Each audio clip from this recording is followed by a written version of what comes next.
Hello everyone and welcome to study I Q I S. मेरा नाम है Rishabh and I am economics optional faculty here.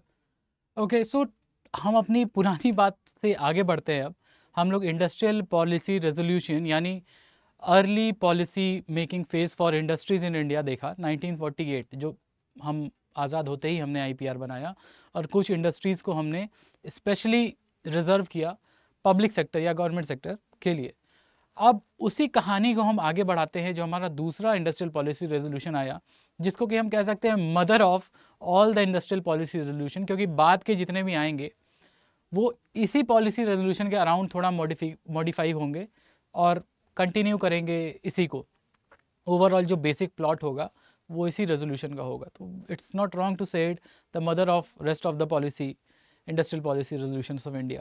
So IPR 1956 यानी industrial policy resolution 1956 आज हम लोग discuss करते हैं। Okay so moving forward, IPR में बोलूँ तो IPR का मतलब industrial policy resolution of 1956।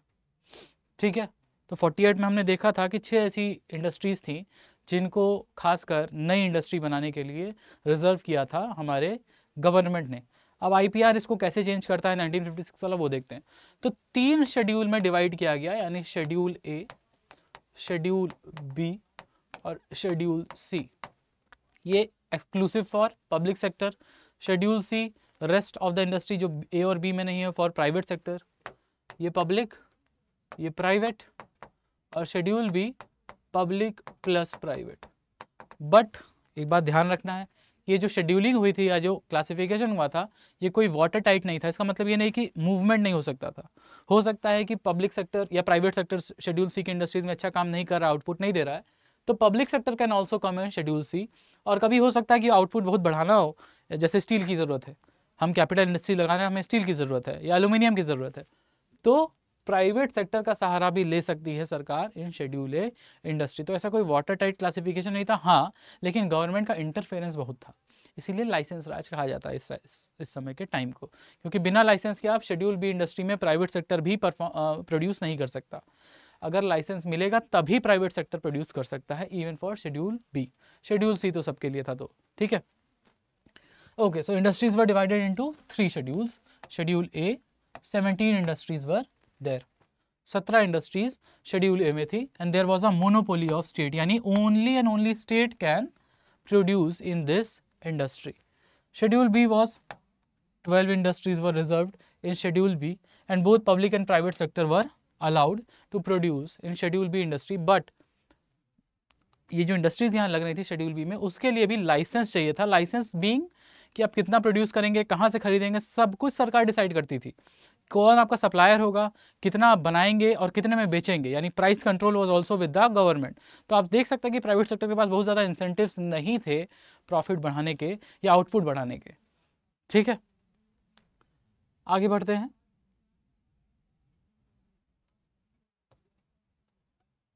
Now these schedule B की इंडस्ट्री में कौन सा, mining, aluminium, non ferrous, ferrous मतलब आयरन, स्टील, ये सब फेरस मिनरल है schedule A, non ferrous mineral schedule B. ठीक है, now schedule C, all other industries were left open for the private sector to invest. But अगर private sector invest नहीं कर रहा, फॉर एग्जाम्पल प्राइवेट सेक्टर, हम लोग एक इम्पोर्ट सब्सटीट्यूशन की बात कर रहे थे, तो it was supposed from private sector to invest in import substituting industry, import substituting industry, so that essentials can be manufactured in India and we can reduce our import dependence। हम अपना import dependence कम कर लेते। अरे भाई, simple साबुन, तेल, ये सब अगर हम घर पे बना लेते, अपने ये डोमेस्टिक प्रोडक्शन कर लेते, तो हमें इंपोर्ट नहीं करना पड़ता। इंपोर्ट नहीं करते तो हम पैसे बचा रहे होते इंपोर्ट पे, फॉरेन एक्सचेंज बचाते, उसको इन्वेस्ट कर पाते, हम अपना कैपिटल एक्सपेंडिचर में और बढ़ा पाते। बट ऐसा हुआ नहीं, इसीलिए शेड्यूल सी में भी पब्लिक सेक्टर को आके प्रोड्यूस करना पड़ा। प्रोड्यूस क्या क्या करना पड़ा, like even breads were produced by the government, modern bread, scooter, watches, HMT, scooter India, ठीक है, ये तो कंज्यूमर इंडस्ट्रीज थी। ये सब भी कौन बना रहा था? सरकार बना रही थी। क्यों? क्योंकि प्राइवेट सेक्टर एसेंशियल्स को बनाने की जगह किस पे ध्यान दिया? लग्जरीज बनाने में। भाई प्राइवेट सेक्टर का प्राइम मोटिव क्या है? Making profit. और प्रॉफिट सबसे ज़्यादा कहाँ हो सकता है? लग्जरी बेच के या एसेंशियल गुड? क्योंकि उस टाइम याद करो, एसेंशियल गुड के उस टाइम जब हम आज़ाद हुए थे, हमारा जो इनकम था फॉर मास इनकम जो थी, पर कैपिटा इनकम बहुत ही लो थी। People were not even able to afford essentials. बस किसी तरह खाने पीने का जुगाड़ व्यवस्था हो जाए, उसी के लिए लोग लगे रहते थे। तो साबुन तेल बेचना भी मुश्किल है भाई प्राइवेट सेक्टर को, तो प्रॉफिट मिलना नहीं है। तो प्रॉफिट आ कहाँ से रहा है? मिलेगा कहाँ? लग्जरी अगर बना के महंगे पे जो धनाढ़ लोग हैं उनको बेचेंगे तो प्रॉफिट मिलेगा। तो instead of focusing on these essential import substituting industry, the private sector focused on luxuries import substituting industry। तो फिर से पब्लिक सेक्टर को यहाँ उतरना पड़ा, एसेंशियल्स के लिए फैक्ट्रीज लगानी पड़ी। तो वही मैं समझाना क्या चाह रहा हूँ कि कोई ऐसा क्लासिफिकेशन नहीं था कि ऊपर नीचे नहीं हो सकते हैं, बट लाइसेंस की ज़रूरत है for each private sector to produce. ठीक, now moving forward,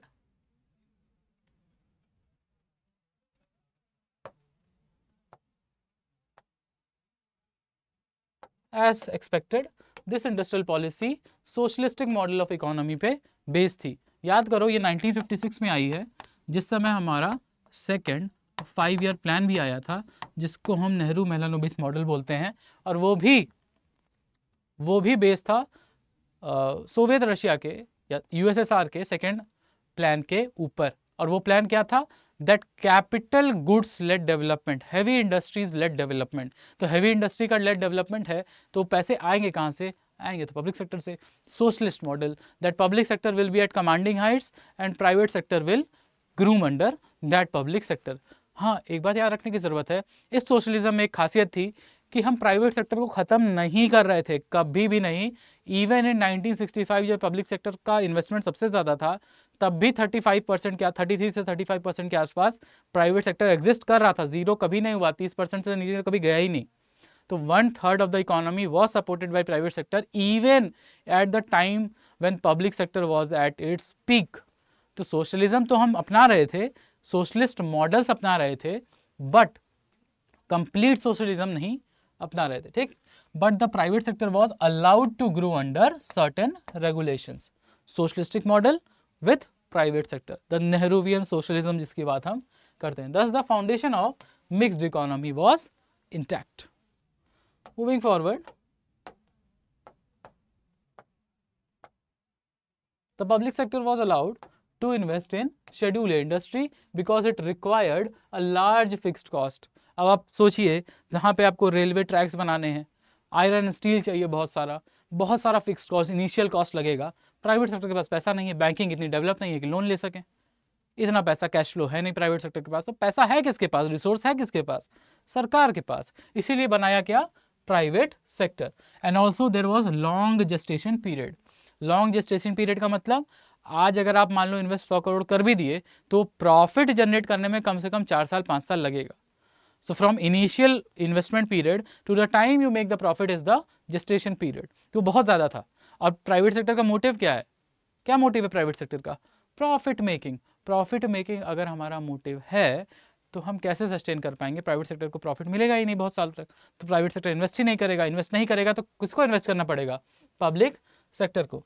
also private sector lacked any technological expertise in operating these heavy industries.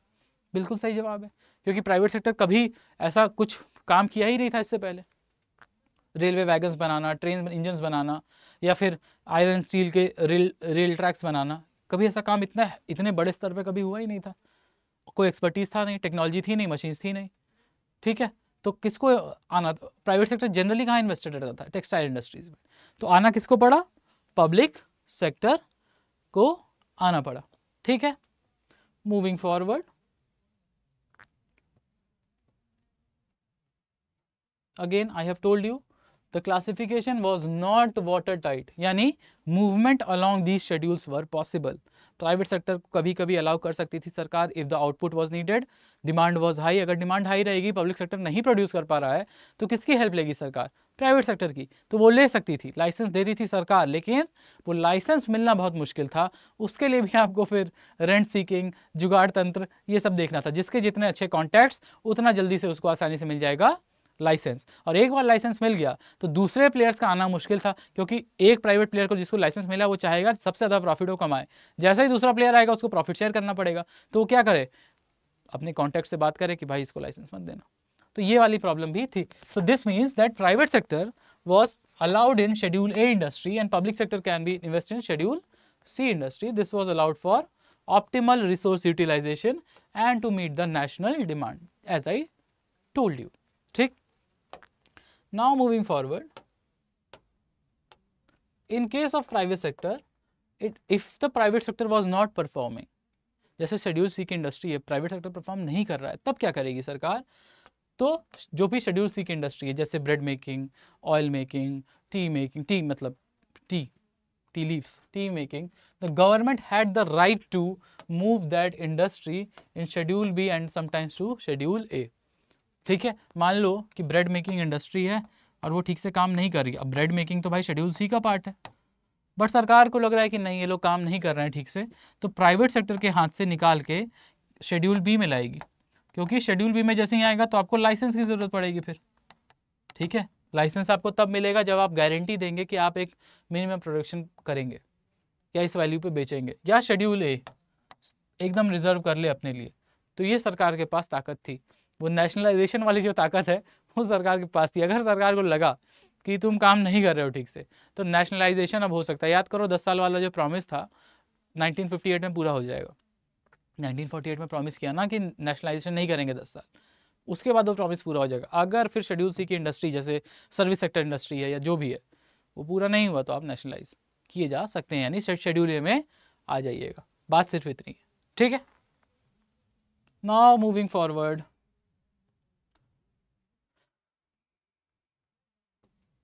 Okay, the state promised fair and non discriminatory policies for private sector. अब एक बात सोचो, ठीक है, अब एक बात सोचो कि आप प्राइवेट सेक्टर को ये बोल दिए कि अगर तुम परफॉर्म नहीं किया एज पर द रिक्वायरमेंट्स। अब रिक्वायरमेंट क्या है, ये तो एम्बिग्यूअस है। सरकार कह दी कि हम तो चाहते थे इतना करो, तुम ये भी नहीं कर पाए, ये अचीव नहीं कर पाए। हो सकता है वो टारगेट ही अनअचीवेबल हो, या हो सकता है अचीवेबल हो सकता है प्राइवेट सेक्टर सही में परफॉर्म नहीं कर रहा हो। तो सरकार अगर वो कंपनी लेके शेड्यूल ए में डाल दी, यानी नेशनलाइज कर दी एक तरह से, सिर्फ उसमें पब्लिक सेक्टर का हक हो गया, तो प्राइवेट सेक्टर को डर क्या हो जाएगा कि हम पैसा लगाएं, हम रिस्क लें, हम ट्राई करें प्रॉफिट बनाने का, और अगर थोड़ा बहुत परफॉर्मेंस खराब हुई तो सरकार कभी भी आपकी कंपनी उठा के ले लेगी। ठीक है, तो इससे क्या होगा, प्राइवेट सेक्टर को अगर डर रहेगा, if private sector will fear, so investment, private investment क्या होगा, it will fall down. If private sector will be in fear, the private investment will fall down. कि अगर प्राइवेट सेक्टर को डर है कि हम कुछ इन्वेस्ट किए या कुछ प्रॉफिट बनाए और सरकार आके अपने तंत्र लगा दी कि आओ जरा बैठाते हैं तुमको, तुम ये टैक्स नहीं दिए, ये वो नहीं किया, ये काम ठीक से, क्योंकि इस टाइम तो आउटपुट भी सरकार डिसाइड कर रही थी, तुम आउटपुट पूरा नहीं दिए, तुमको प्रोड्यूस करने को 100 बोले तुम 80 ही किए, या तुम 110 कर लिए, ज़्यादा कर दिए, तो क्या करेगी फिर? सरकारी मार के डर से ये लोग इन्वेस्ट करना नहीं चाहेंगे, private sector will B disincentivise.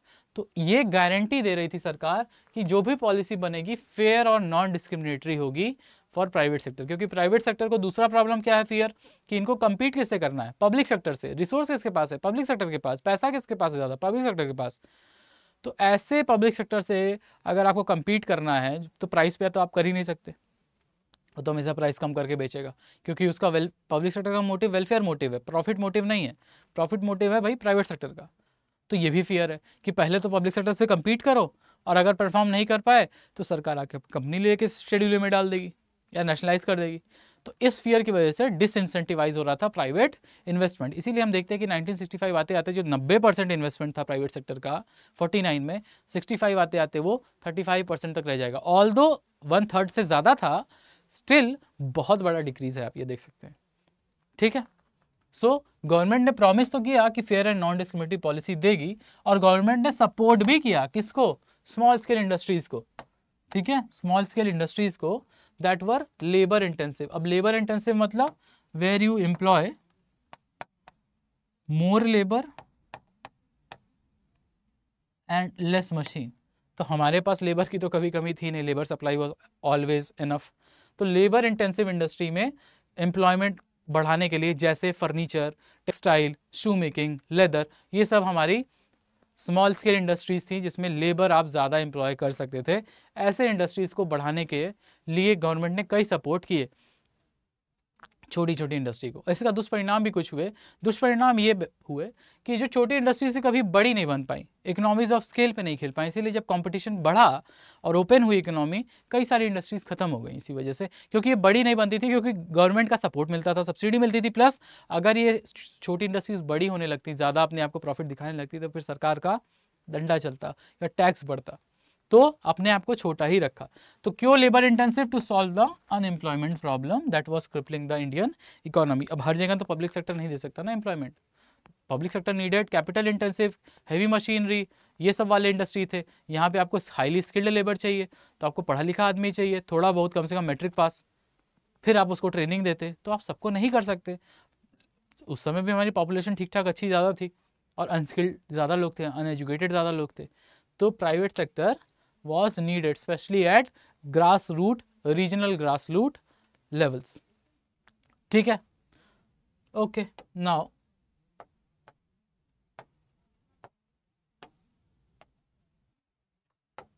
the government also pledged to remove regional disparity। यानी हो सकता है कि मुंबई, दिल्ली, कलकत्ता में बहुत ज़्यादा डेवलपमेंट हो, और हो सकता है बनारस, मुजफ्फरपुर, पटना में, लखनऊ में उतना ज़्यादा डेवलपमेंट ना हो।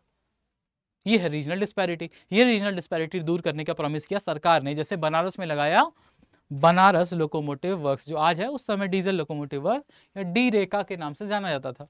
क्यों? ताकि रीजनल डेवलपमेंट हो सके, बनारस और उसके आसपास के लोगों को नौकरी दी जा सके, जैसे गाजीपुर से, बनारस, बलिया से, मऊ से, गोरखपुर से, ये सब लोगों को नौकरी दी जा सके वही कहीं आसपास के रीजन में या बनारस के रीजन में, ताकि लोगों को बार बार पलायन ना करना पड़े। They do not have to migrate to bigger cities to earn. तो इससे दूसरा प्रॉब्लम क्या सॉल्व होगा? The pressure on these metros will decrease. Why? Because people will get employment near their home towns. तो रीजनल डिस्पैरिटी को दूर करने के लिए डाइवर्सिफिकेशन ऑफ इंडस्ट्रीज़ की बात हुई कि नए रीजन में हम इंडस्ट्रीज लगाएंगे, जैसे बनारस में DLW, चित्तरंजन में Chittaranjan locomotive works, like that. ठीक, the balance growth in both industrial and agriculture sector was envision by promoting intersectoral linkages. ठीक है, लिंकेजेस का क्या मतलब है? जैसे एग्रीकल्चर, ठीक है, अब इसको बैकवर्ड लिंकेज भी चाहिए, इसको फॉरवर्ड लिंकेज भी चाहिए। फॉरवर्ड मतलब इनको चाहिए market where it can sell the produce, और एग्रीकल्चर को बैकवर्ड लिंकेज क्यों चाहिए? From industry it needs seeds, it may need machines, ठीक है, इट मे नीड फर्टिलाइजर। तो इंडस्ट्रियल लिंकेजेस विथ एग्रीकल्चर, और एग्रीकल्चर जाके बाहर मार्केट में बेचेगा तो उसको फिर ट्रैक्टर चाहिए वहाँ तक ट्रांसपोर्ट करने के लिए, उसको रोड्स चाहिए बढ़िया ठीक ठाक, उसको ट्यूबवेल चाहिए। ठीक है, तो इंडस्ट्री एग्रीकल्चर का लिंकेज बेहतर करने के लिए भी बात करी सरकार ने, so that overall agriculture productivity can increase. If agriculture productivity will increase, the total output of the country will increase, incomes will increase, and it will be a virtuous cycle of economy. ठीक, तो ये हुई हमारी IPR 1956 का एक general discussion, so that you know what was IPR 1956 and why it was called the mother of all the industrial policy resolutions in India. So will stop our conversation here. आगे हम लोग बात करेंगे 1980 के industrial policy resolution की, the first step towards liberalisation. तो वहाँ तक पहुँचने से पहले आज लेते हैं आपसे अलविदा। Thank you everyone for joining, I hope you liked it, and अगर अच्छा लगा है तो लाइक करो, कोई क्वेरी है तो ज़रूर कमेंट करो, कोई सजेशन है तो कमेंट करो। Thank you everyone, bye bye, we will meet again in more such videos, next being IPR 1980। Bye bye.